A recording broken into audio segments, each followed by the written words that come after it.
Hello,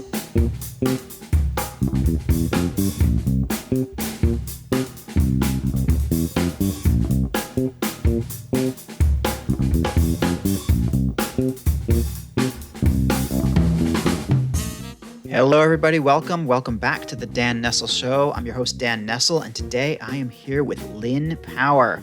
Lynn is the CEO of Masami Clean Premium Hair Care, the co-founder of the HMS Beagle strategic consulting firm, and she was the last CEO of J. Walter Thompson, New York. Now, I hope you're ready to get your marketing on, because if so, you're really going to love this episode. Lynn's passion for marketing, leadership, and brand building is only rivaled by her passion for Masami, her new clean hair care company, as you'll find out in our conversation. Look, I loved getting to know Lynn. She's a dynamic, hardcore consumer brand marketer who loves building teams, companies, and brands. You're going to love getting to know her too. So let's just get started. I'm here with Lynn Power. I can't believe it. Hey, how are you doing? Good. How are you doing? Thank you so much for joining me. It's been a couple of years since we first met, right? I think it was at Long time. a CMO roundtable. That's right. With David Kessler's company. David Kessler, yeah, Starfish. Starfish, yeah. I love the work that they do. I know, me too. And that reminds me, I have to catch up with David. Yeah, me too. But we met at that roundtable and, had a conversation, kind of hit it off. And then, for the next couple of years, I know that you've been working on a few things. We'll get to that. And then, you introduced me to Joseph Jaffe, which I thank you for tremendously. He's been a really great and influential figure in my life. For those of you who don't know Lynn Power, Lynn, she has had an incredible career in advertising industry, certainly at some of the big agencies that you would certainly know if you're in the field, ranging from Ogilvy to Gray, BBDO, McCann, spent some time at Arnold, then on to J. Walter Thompson, where she was the CEO and was the last CEO, I believe. Of the New York office. Of the New York office, right? Yes. Yeah. And then on to an incredible entrepreneurial career. So what I want to do is start off and just ask you, just tell us a little bit about yourself, about your journey, how you went from an advertising agency star to a powerful entrepreneur in your own right. Cool.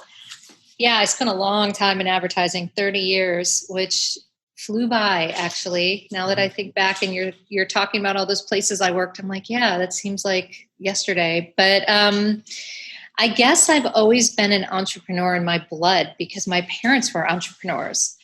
So, I grew up kind of as I had two brothers, but kind of as a latchkey kid because my parents had their own businesses and would work and kind of leave us to our own devices. And back in the day, there were no cell phones. So we would just be out and about on our bikes with our friends doing whatever and, show up at home whenever. Well, that was the way it was for growing up in those times. Yeah. I mean, very different than now for sure. But I think I always respected the fact that my parents could control their own lives to some degree. Not 100%, but certainly, we could take vacations when we wanted to and, things like that. And so I loved advertising. Don't get me wrong. I mean, I spent 30 years. I loved working at some of the places I did. There's some that I didn't love so much, but I didn't stay at those places very long. But I think ultimately, what I really love doing, what I realized is building brands. And when I got to be more and more senior in advertising, guess what you're doing? You're not building brands. Yeah. You're dealing with HR and finance and operations and firing people and doing all stuff that's really not very fun, at least for me. And I got further and further away the more senior I got from doing the stuff that I loved. So when I was at JWT, it was a tough 4 years. JWT had a very public Me Too situation where my boss, Gustavo Martinez, basically left after a week of all sorts of sordid things published in lots of places. Mm-hmm. And I spent 2 years dealing with the fallout of that lawsuit. And dealing with the lawyers and dealing with clients and employees and just lots of stuff. So I kind of had that point where I was like, it's really time for me to get back to doing what I love. And what I love is making things and building brands. And I'm just too old to do it for other people now. I want to do it for myself. First of all, you're not too old to do anything that's nonsense. Second of all, I love what you're saying about getting back to what matters to you, what's mattered to you, as your motivation to embark on your entrepreneurial career. And, having parents who are entrepreneurs, self-made business people and running their own lives, to their, I guess it brings to mind something I've been discussing recently in various corners. And by the way, one thing I'm finding with these podcasts, and as I talk to more people, I'm finding these common threads that successful people talk about for sure, but that just keep coming. Like it must be a law of awareness or a law of attraction or something. But one of the things that keeps popping up is purpose. And kind of overcoming these limiting beliefs. So many people don't know how to move ahead in their lives and it's not about bravery. It's about really being willing or a willingness to overcome what's limiting you and then taking that step. And it sounds like you've really been through that and jumped away from the corporate world and started your own thing. I mean, what's the biggest change for you and how does that all work in your mind? Well, I love the observation you made because I feel very much that complacency is one of those things that just holds people back. And it's just easy to stay in a job that's sort of mediocre for a long time because you're getting a good salary. You might like your client. There might be some other aspect of the job you like.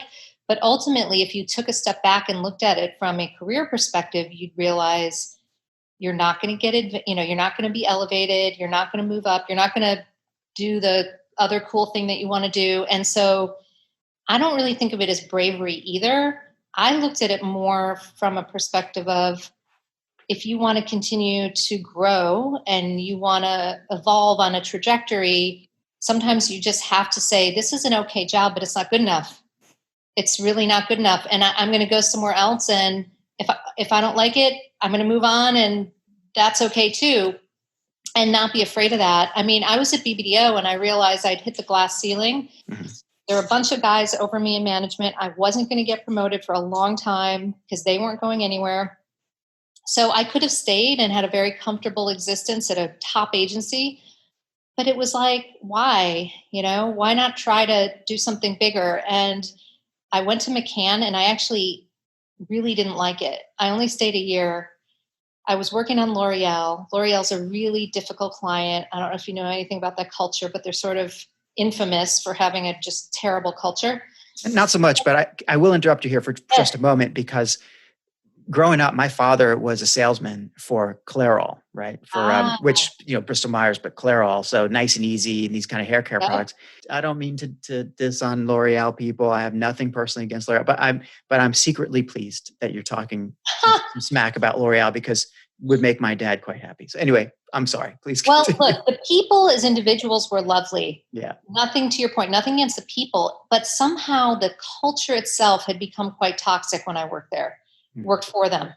So I did it for a year, but it's one of those things where I was like, I don't need to do this. Why am I going to work for people who don't appreciate it and be in a situation that feels not healthy? So then I left and went to Arnold. And sometimes I also find it's just about looking for those moments of serendipity in your life where there's a connection. Like you and I met a couple of years ago. Now we're talking, totally on a different situation. But that's awesome. It's just, and I had met a creative person at McCann on the L'Oreal business named Kate Murphy, who had gone to Arnold, and she called me and said, we're about to win a big piece of business. You really need to come over here. And I literally was like, wait, Boston? Because Arnold's headquartered in Boston. I didn't even know they had a New York office because it was tiny at the time. Mm-hmm. I mean, it was super small. And I was literally like, wait, I don't want to move to Boston. She goes, no, I'm in New York. And I was like, oh, all right. And so I went and talked to them and realized, well, this is an opportunity. I can grow it. I can manage it. I can do the things that I've been wanting to do that I couldn't do with those bigger agencies. And so sometimes it's just about finding those little cracks in the system and weaseling, your way through. until you find yourself in a position where you're like, oh, this is pretty fun. Like, I'm making an impact. I'm doing what I like. And I was there 8 years. I really enjoyed it.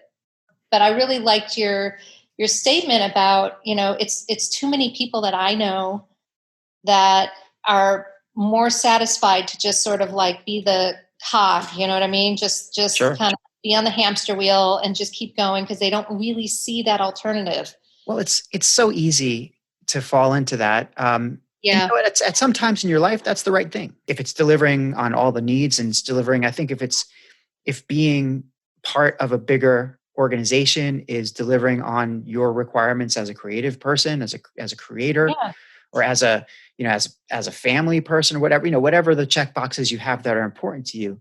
A couple of weeks ago, I spoke with a good friend of mine. Now she's a good friend of mine, but I didn't really know her before I interviewed her for my podcast. This lovely lady named Stephanie Perez, who worked at Church and Dwight, the Yeah, sure. consumer goods company. She was, she'd run a couple of really big brands like Trojans and I think Colgate, something like they're the Arm& Hammer company, right? Yeah. Now my background is not in consumer goods, by the way, but it was really fascinating to have a conversation with her about brand and about the reasons why she loved doing what she was doing. And it aligns a little bit with what you're saying, which is, getting to the heart of why and what is it that powers the brand? What is it that you can contribute, like building the brand for various different brands, right? She liked the variety of it all. And certainly she enjoyed being a builder, just like you said. And then it got to the point, where, okay, I've gone as far as I can go. And she's left and she started her own firm. It seems to be a thing, I suppose, in certain corners of the world these days. I think it's really the timing. It's seeing the opportunity in front of you. Also carving out the space that you're going to need to, check off those boxes I mentioned. If you happen to be in a cog in a wheel, a cog in a machine or something, Yeah. can you find the spaces to carve out what you need to carve out? And if you can't, then I think you have to start asking those hard questions of yourself, because it's not going to end well. I mean, I know that from experience. Now listening to you clearly, you had to make that choice. Yeah, I mean, I think the alternative is just sad. You're in a job and you're not enjoying it, and you're just slogging away. And so, yeah, for me, it was a really easy choice to leave Mhm. JWT because, like I said, I had been dealing with like my least favorite parts of the job for a long time. I mean, look, WPP is clearly very successful, but they're a finance company. And a lot of times I felt like the thumb screws were on and, you're having to justify decisions or justify why, you want to bring in this creative person or just all sorts of things. And it's just, that's not really fun. Like I've also learned that I thrive, and I try to be this kind of leader too, in environments where there's trust and empowerment, and I don't have people second guessing every decision I'm making. And then in turn, people on my team, I don't like to second guess their decisions either. I like to give them room and trust that you're going to bring in people that are good at what they do and let them do it, give them room to do it. Yeah. And, I found that WPP was not that kind of place. It was like the kind of place where, every decision you made was interrogated multiple times. And, you just start to feel like you don't want to have to defend yourself all the time. That's It's not a fun position to be in. No, and I hear that from people who are in those mega companies, the WPPs, the Omnicoms. Yeah. You think you're working for a certain firm, but you're not. You're working for the mothership, and the mothership, wherever they are at that time, is really where you have to be. I really enjoy, when I worked for Edelman, an independent firm, we didn't have those Yeah. same kinds of issues, and I had my ups and downs at Edelman. As anybody does at any agency, it was a great experience for me overall. But I can't imagine, because I never worked. I was in house for the rest of my career, and still am, right? But I can't imagine having that many masters over me in an agency environment, because that's what I have in a corporate environment. You expect that, Right. being in house, you expect to have a lot of hoops to jump through. But when you're supposed to be in a role or in a client service position where, you want to deliver the best to your client and be as creative as you can possibly be, those hurdles that are put up in the name of, budget forecasts or whatever, can be quite problematic for a lot of people. Yeah. And I often felt that. And I felt that, there were these conflicting polar opposite objectives often. Because on one hand, to your point, you want to be producing the best creative work you've ever made. It's part of why you're in the business and part of your value as an ad agency, right? So you want to be able to have those case studies and you want to do great work for your clients. But on the other hand, you've got the finance people saying, no, you can't invest in X, Y, and Z, which is either a person, a capability, an innovation, a technology that would allow you to achieve goal A. So, you're always trying to walk this tightrope. And it just became incredibly frustrating. And so sometimes, like, it is about serendipity. I decided to leave and started the HMS Beagle with Joseph, who you talked about earlier. And Joseph and I had met a year or two before that. I had tried to bring him into JWT to help evolve the culture to be more entrepreneurial because he had a business connecting startups with brands.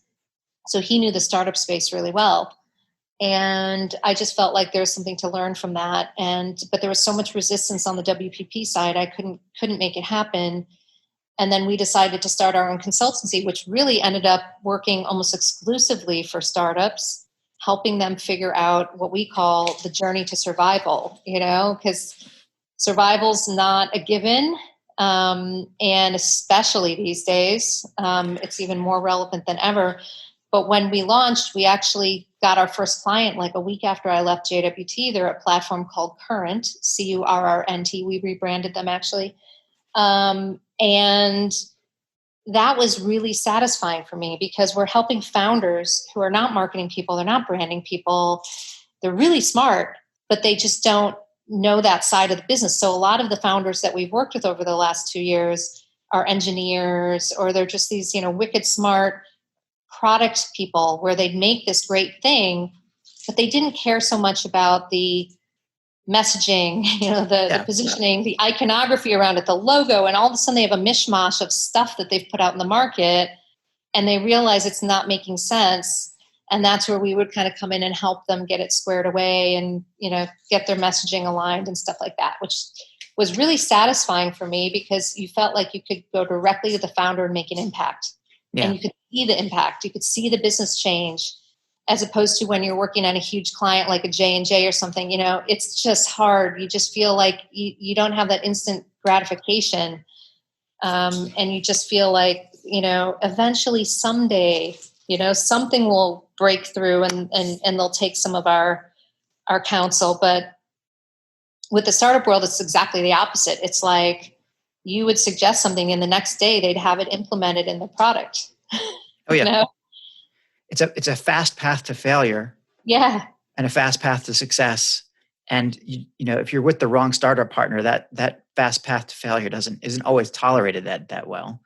So you have to pick your partners well. But I love that about that kind of a business where you can try things out. You're with people, generally speaking, who are risk takers. So, they have a little bit more tolerance for you trying different things. Also, because, frankly, they're hiring you because they believe you know better. Right. Right. Which is also refreshing. Isn't it? I mean, when you're part of a big, agency and hired by a big company, you're just, sometimes I think you're seen as just an extension of the marketing team or the PR team. And you're supposed to do the grunt work and just get stuff done. Right. Yes. Which is good, it's important. There's a role for that. Right. Yeah. But to your point, it's like, it is more fulfilling when you have someone who knows, like, okay, I don't know branding, but you know branding and I know you know it. So I'm going to trust your opinion. And it just feels like, wow, great. And then, like I said, you'd make suggestions and you'd see them being implemented practically overnight. So that's been really fulfilling for me. But then I met my hair care partner, James, about 2 years ago, and he'd been working on his side gig, which was these clean premium hair care formulations, for about 10 years. And I thought to myself, 10 years, that's a freaking long time. It's like a Gladwellian period of It learning to be is. an It's expert at something. almost, and so you either decide, is he crazy or is he a genius? There's really no in between, because somebody that works that long on one thing to get it right either knows something that we don't know, that it's really hard and that he's perfecting it, or he just can't he's just can't get out of his own way. Can I interrupt you? Because Yeah. like you're talking about some really interesting stuff. I want to give you a chance. You're talking about Masami now, right? Yeah. So can you just give a quick introduction of what Masami Sure. is, and then we can take it from there. And I'm really curious about how you're building that brand and why that experience is like taking you to the roots that you mentioned before. So Masami is a clean premium hair care brand. We have 4 products: shampoo, conditioner, shine serum, and styling cream. We launched in February of this year, 2020, just before COVID really hit. We launched at New York Fashion Week with 2 shows, which was kind of crazy, because then just a few short weeks after, we were all on lockdown.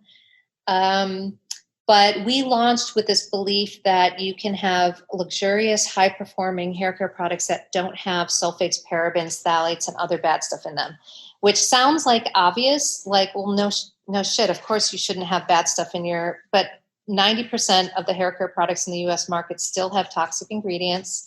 And the products that don't have toxic ingredients that would be considered clean, a lot of them are not high-performing. They're just lackluster. They don't really give you that, the hair benefits that you're looking for. So the brilliance of James, my partner and co-founder, is that he'd been working on this for so long, and he found this ingredient in Japan, which I definitely want to talk to you more about Japan. Absolutely. I went for the first time in 2018 and was blown away. The onsens, Tokyo, the underground cocktail bars. Oh my God. Endless. But anyway, so James is married to a Japanese man named Masa. Masa was from a little town in northeast Japan called Atsuchi, which is in the prefecture of Iwate. I don't know if you've been up there. Way up there. Up there. And actually, they're where when the tsunami hit in 2011, that little town of Atsuchi got flattened. Yeah. Everything except for one little temple that was sitting out in the bay survived. The temple survived. Everything else got flattened, which is, you could quite metaphorical. Do a whole episode about that, right? Like that's the whole thing, right? In of itself, you're like, wait, that little rickety temple survived, but like everyone's homes got flattened. Okay. Mm-hmm. So anyway, James would go back to Masa's hometown and saw that they were, using this ingredient, which is an ocean botanical that they would pull out right from the ocean right there. And so he started playing around with that, and it turns out it's just got massive, massive nutrients. It's a very nutrient-dense part of Japan because it's where sort of those 3 big bodies of water kind of embrace. And it's got just so much good richness in it that it provides massive hydration to your hair. It basically acts like a sponge. So he started playing around with that, and the cool thing was we figured out how to put it in our products in powder. We actually have a Japanese seaweed company that we work with that powders it down for us and sends it to us, as opposed to an extract or like an oil, which most is usually what you do. But the powder allows it to just, you could put more active ingredient in. So it just gives you, and it's lighter weight. It doesn't create a heavy product. So it's sort of this cool thing. Can I ask you a question? So, of course I can ask you questions, but no, you just like, what's interesting here, and this is what I see often with people who are into brands and build brands. You're seriously knowledgeable now about this marketplace and about hair care in general. Were you like that before you discovered Masami? Well, it's one of the reasons I think I gravitated to it, because I've worked on a lot of beauty in my career. Mm-hmm. I've worked on Clinique. I've worked on L'Oreal, as we spoke about earlier. I've worked on Vichy. I worked on Nexus. I worked on La Roche-Posay. So I've worked on a lot of beauty, and I've always enjoyed it, and I kind of gravitated back to it. And I knew hair care because I worked on all L'Oreal's hair care. And like I said, I worked on Nexus. So when James started explaining to me, and he doesn't have the sort of marketplace strategy, insight, knowledge that I do. having been an account person working on those businesses. And, you look at the unmet needs from a consumer perspective and all that stuff, right? And the number one unmet need is hydration. Well, James didn't know that from a research perspective. He just had an intuition that if you solve that problem for people, their hair is going to be better. And he was right. It's like almost like the underlying issue of a lot of hair symptoms, the symptoms being frizz, lack of volume, lack of shine, your hair doesn't look healthy, you have split ends. A lot of those things are because it's not hydrated. And so again, James didn't have the language to articulate it that way, but he knew because he'd worked at Claro for 20 years. And he was like this Uber producer that would book the models and hear how disgruntled the models were. He kind of intuitively knew that if he beefed up hydration, that's going to solve a lot of these problems. And it was just a gut thing that he had. And again, he just has this really great ability to follow his gut and do it for a long time and not let it defeat him, because other people would have given up after 2 years or 5 years or 7 years. You know what I mean? But he kept going thinking, no, I'm going to crack it. Because every year he'd get a little closer. And the technology was such that every year there'd be more alternative ingredients that could replace the sulfates and you know what I mean? So it's like the formulas kept getting better and better and better every year. And so till the point where, when I met him, they were like, I don't know, 85% there. And really, really good. I was pretty blown away. At first I thought he was crazy. Mm-hmm. Like I said earlier, he's either like crazy or he's a genius. I kind of was like, he's crazy.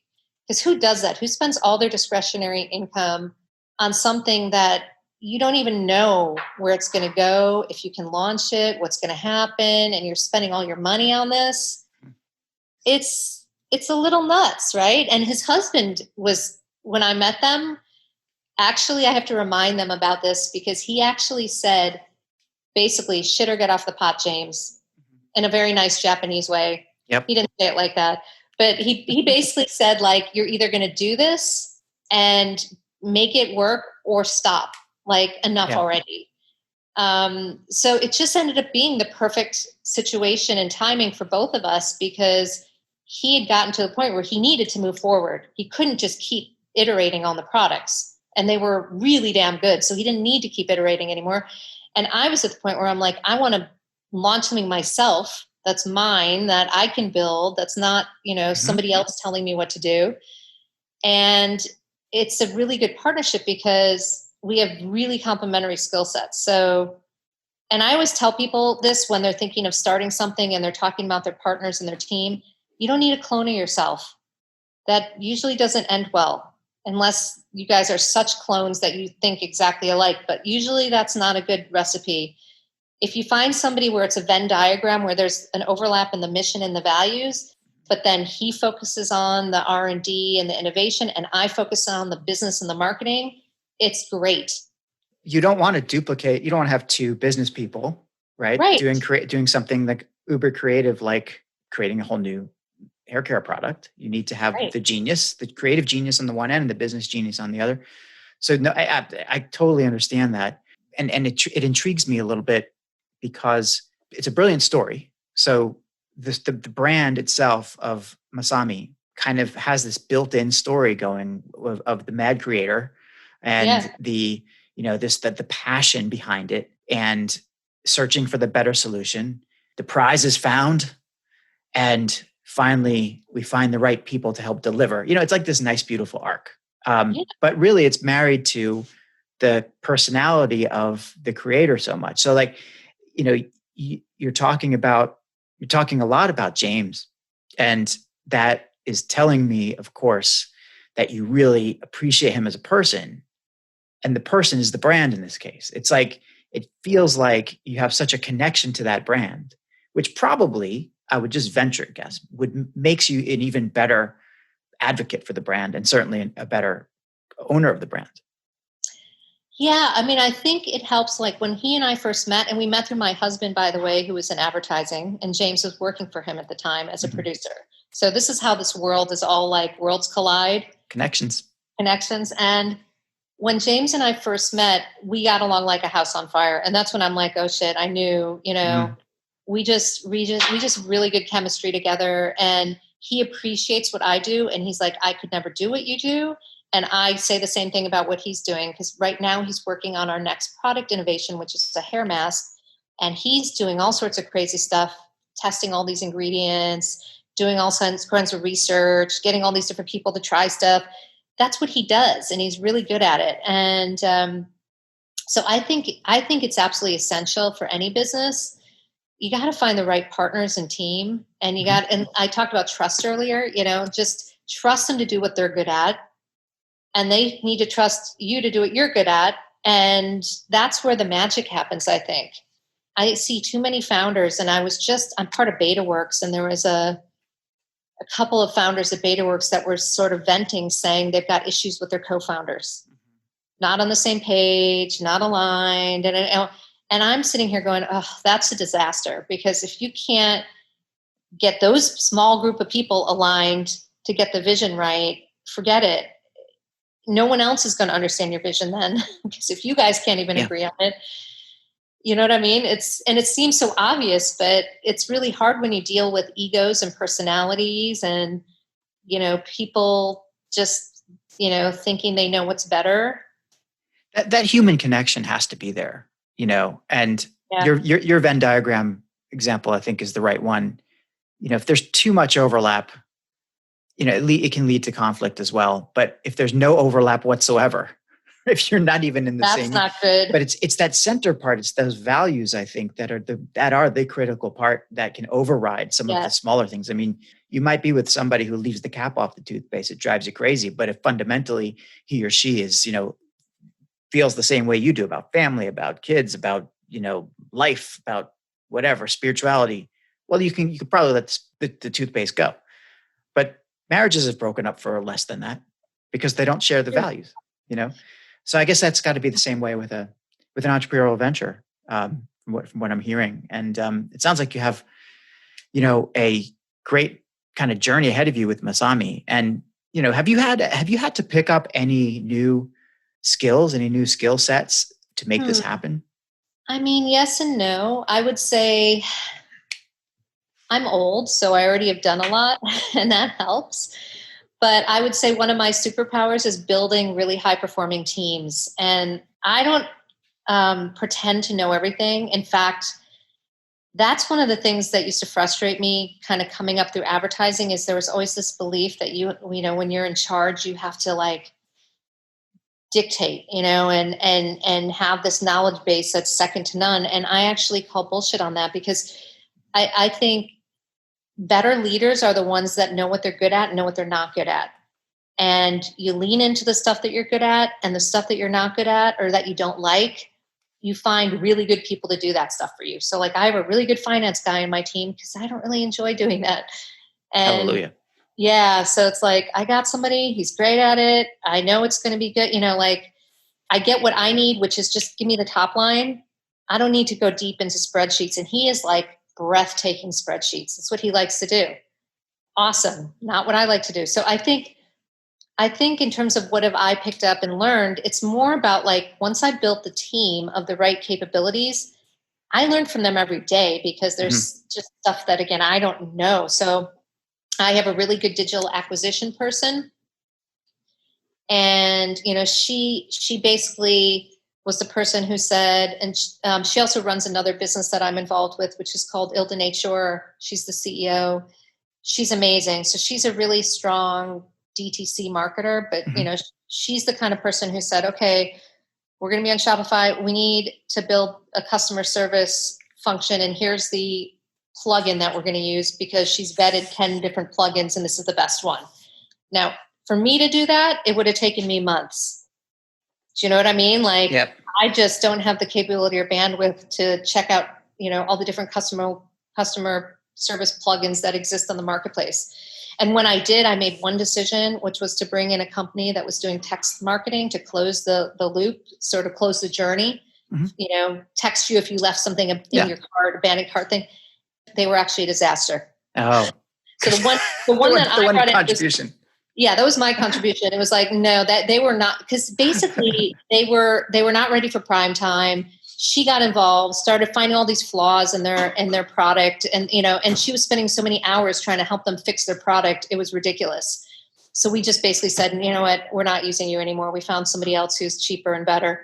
But she would have found that person cheaper and better to begin with. And if I hadn't interfered and butted my head in and said, "Oh, I just heard about these cool thing," So I'm trying to learn to stay in my lane a little bit more. I don't do that often. Yeah. She will, but every now and then it's like, because I'm just one of these people. I'm curious. I meet a lot of people. I'll find out about something interesting. I'll go, hey guys, what do you think about this? And I think she's also gotten better about saying to me, like, no, bad idea. Not the right thing. And I'm like, okay, but I learn every day, which is the fun of it. Because this is all stuff that I wasn't getting in the weeds like that before. I have sticky notes. I live by sticky notes these days. Yeah. And I have a big sticky note right in front of me. It says, what did you learn today?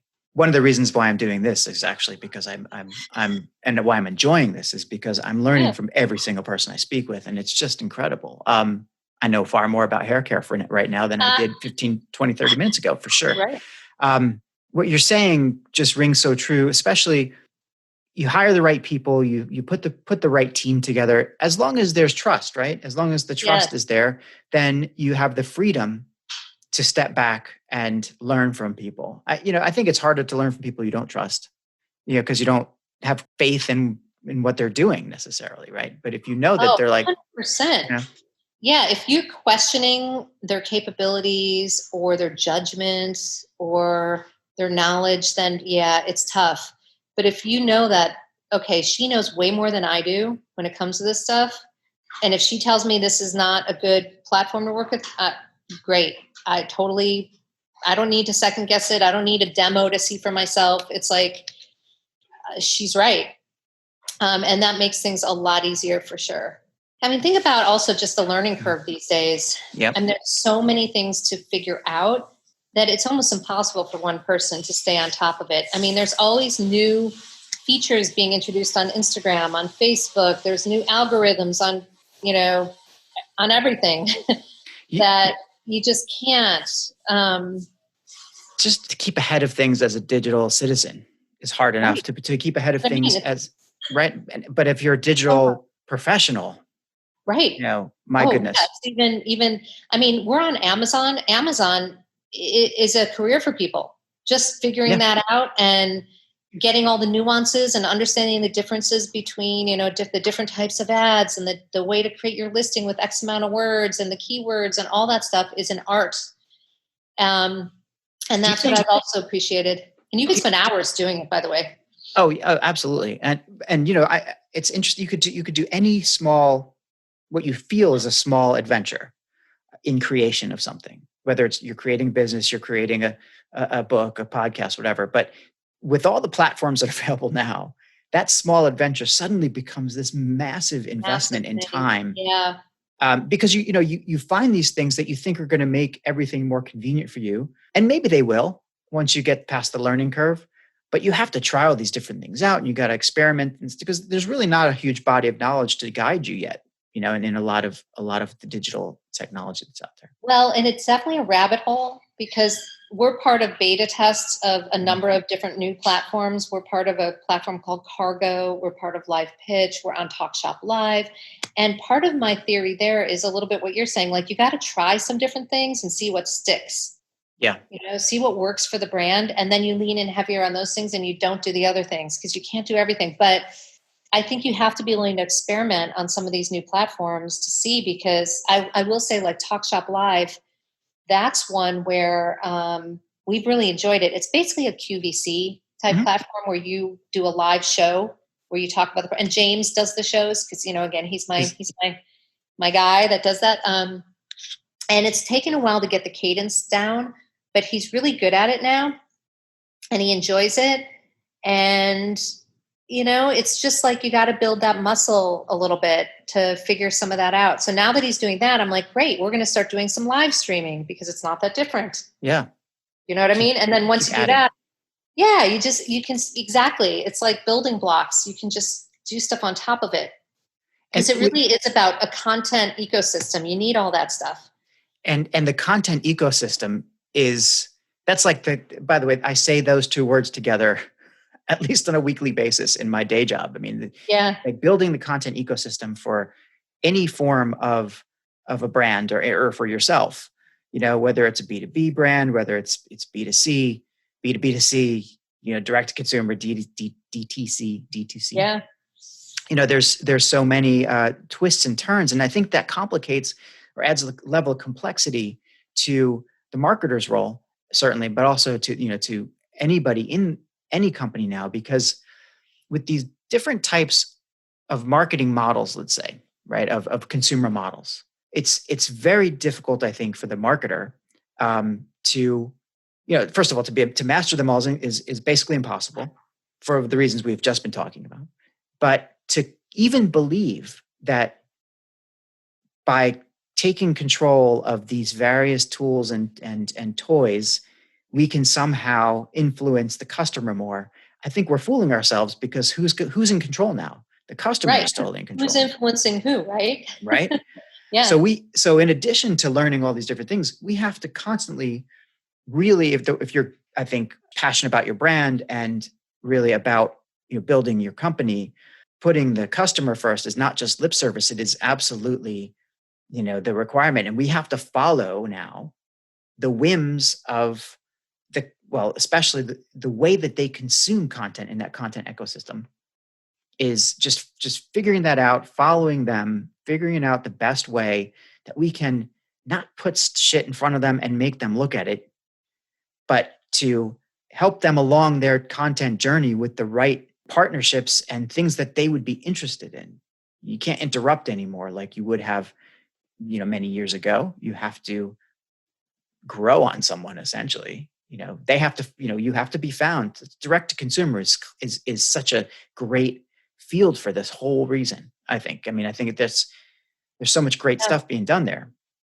Have you found any particular challenges in bouncing around between these, or as this evolution happens? And if you don't mind me asking, how do you see it going? I mean, the challenge is, like any startup, we have two nickels, right? So it's like, where do you put them? And what we found is for something which seems as simple as hair care to buy, like, okay, that's not a really considered purchase. It actually is for a lot of people. There are a lot of people who stress about their hair, who've tried a lot of products that didn't work. There's skepticism. There's, they want to know that it's going to work on their type of hair, not just on anybody's hair, that kind of thing. And I found now that it's taking about 7 different touch points before somebody will convert. That's a lot. That is a lot. So what we do is, we are active on every social platform because you have to be. Early on, we spent a little bit of money on Pinterest, and it got us great awareness, but it didn't push us down the funnel. We weren't getting conversion off of that. We pulled the spending, we put it into Instagram and Facebook. Those are more conversion driven, but we're losing the awareness now. So it's a balancing act now. So I'm going to actually go back onto Pinterest, because we were getting a lot of eyeballs. And now knowing that, okay, it's 7 touch points, that's just going to be one of the early touch points that moves somebody further along. So it is a little bit of a balancing act. We're doing all these other things, like we write lots of blog posts. We're doing lots of partnerships and giveaways. A lot of influencer stuff. Lots of influencer stuff. We're doing a video series with salons. We do little founder videos. We just do a lot of different types of content because you have to be scrappy, first of all, when you're a startup, because you just don't have big budgets or any budgets. And, I think it is about giving people different opportunities to engage differently with the brand, so that you're not throwing the same thing at them every time. But if, like, for instance, we joined Meetup as Masami, and are doing a beauty of seaweed meetup every 2 months or so, where we talk about the different types of seaweed, what you can put it in terms of food and recipes, why it's good in beauty. And the first one, we had a couple people. The next one that we're doing in September, we have 10 people. So it's just, these things have to build. Yeah, you have to have the patience. And certainly I love the experimentation that you guys are doing. you can't be everything to all people, but you're right that you have to somehow enable your audiences to find you and to relate to you on their terms. Yeah. So, like you're talking about that, I was kind of secretly talk with some of my friends about, but Dr. Squatch, which is the soap, the men's soap brand. Have you heard of Dr. Squatch? No. Yeah, see, it's a men's thing, apparently. But they reached me. Probably, I probably came across it on Instagram or Facebook or something. Like I am I'm conscious of such things, especially during COVID. You're locked at home. You're like, okay, maybe I'll take care of myself a little bit better. Yeah. I'm not going to. I don't feel like buying soap at the supermarket. I'm of a certain age. Maybe I should start taking care of myself a little bit better. Right. Yeah. So I found these guys. I mean, didn't think I was looking for it, but I found them, and I love this soap. But I also love. Great. It's like all natural. It's great, but I also love the fact that they know how to speak to me. Right? Okay, I mean, they send me tons of emails. I don't care about that. I'm fine with that because that's my chosen. Right? That's a path, a channel that I'm comfortable with, and I think that they really have. They got it right in terms of their tone, in terms of just keeping a brand persona going and building a relationship with their customers. And I see that across a lot of these kind of startup or provocateur brands that, and I'm sure like Masami would fit into this whole milieu of these cool kind of upstart brands or new brands, whatever you want to call them, that are just getting really good at building relationships with their audiences. Across all these different channels. Big fan of that kind of stuff. Yeah, no, it's been really interesting to experiment, as you said, and see kind of what works, what doesn't, what people gravitate to, what they're interested in. And yeah, we're having fun with that for sure. And that's terrific. I mean, and plus, you get to be part of the whole Japan thing, which I haven't been to Japan now in, about 8 or 9 months. And this is the longest stretch for me in five years or so. Wow. To not have been, like, I seriously miss it. And anybody who listens to me knows my connection to Japan.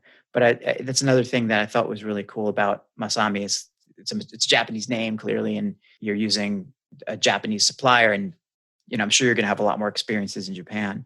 But before we wrap this up, is there anything that you want to leave the listeners with? Basically, it's player's choice, either Masami or something that you're thinking about in general about marketing or about life or anything. Up to you. Is there any last thought? Yeah. Wow, that's so broad. Yeah. I would say seize the moment, right? Don't be, we talked about complacency earlier, and I've been having to remind a lot of my friends to like shake themselves out of these unhappy routines that they're in. So that would be one thing, is just, find a way to shake things up. Because, even if it's a hobby, even if you're supplementing, you don't have to quit your job right away, but do what James did. Find a side gig that you love and do that for a while until you make it your thing. So that for sure. And then I would say, as far as Masami goes, do some homework on clean beauty for people listening and why it's important. Because it's really one of those things where when I was in the beauty industry working for all those brands I mentioned, it never occurred to me that there was bad stuff in those products. And there's still bad stuff in those products. But once you start to become educated and realize it's really bad, you're using these products daily, you're rubbing it into your scalp, one of the most absorbent parts of your body, like, it's no wonder that we have all these allergies and things in our world now, So that's my other just plea to people is embrace clean beauty, understand it, do your best to take care of yourself. Well, those are great words to live by, I think, in any situation, Lynn. And, I guess people can find you at lovemasami.com. Is that right? Yeah, lovemasami.com is our website, and Love Masami Hair is our social handle on everything. On everything. So lovemasami.com, lovemasami.com. Yep. And Love Masami Hair. Yes. Which is Instagram, YouTube, Instagram, Twitter, everything.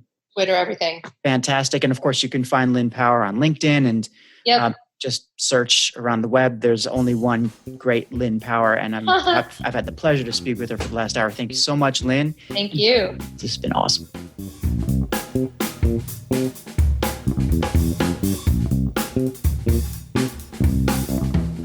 If you enjoyed this episode of The Dan Nessel Show, please head on over to iTunes, Spotify, Google Podcasts, or the podcast player of your choice to subscribe, rate, and leave a review. And please don't forget to spread the word. Thanks for listening.